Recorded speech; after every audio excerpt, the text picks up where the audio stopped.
In this part of the world, when we hear Kashmir, we're more likely to think of Led Zeppelin than what some call the longest and largest military occupation in recent history. But is it actually a military occupation?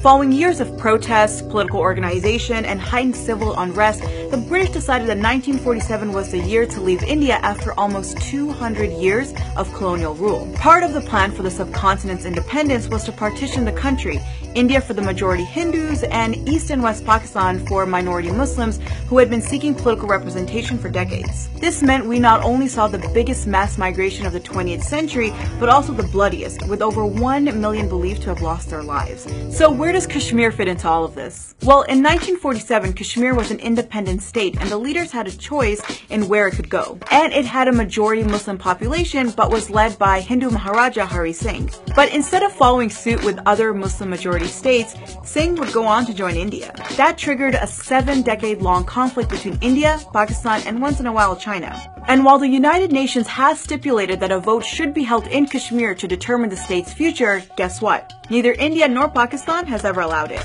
Today, Jammu and Kashmir is India's only Muslim majority state. Most of the unrest that we hear about occurs in the part known as the Kashmir Valley.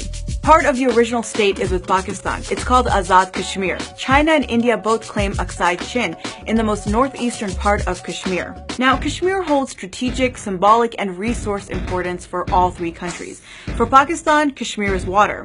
Pakistan is one of the most water-stressed countries in the world, and Indian control of Kashmir means Indian control of water that Pakistan desperately wants. India depends on Kashmir's Muslim-majority character, which lends legitimacy to its claim as a secular state. For Pakistan, the claim to Kashmir also lends legitimacy to the two-nation theory, that Muslims in India needed their own state. And for China, control over northeastern Kashmir means control of a region that connects Tibet with the Muslim Uyghur province of Xinjiang.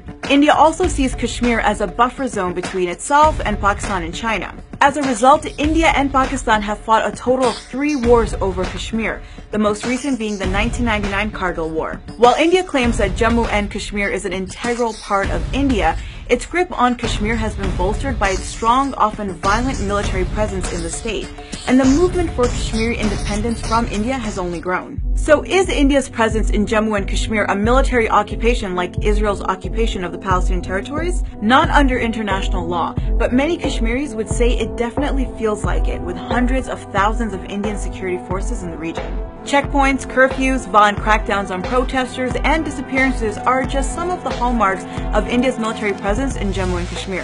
For India, continuing a military presence in Kashmir has been seen as necessary to deter violence from Kashmiri separatists. It's also seen as necessary to deter Pakistani involvement and support for armed Kashmir resistance, something the Pakistani government has also admitted to. 1/3 of those killed since the beginning of Kashmir separatist violence in the late 80s are believed to be civilians. The number of total civilians and combatants killed since then has varied from 47,000 to 100,000, depending on your sources. So is it time for all Kashmiris to finally have the opportunity to vote for the course of their own future?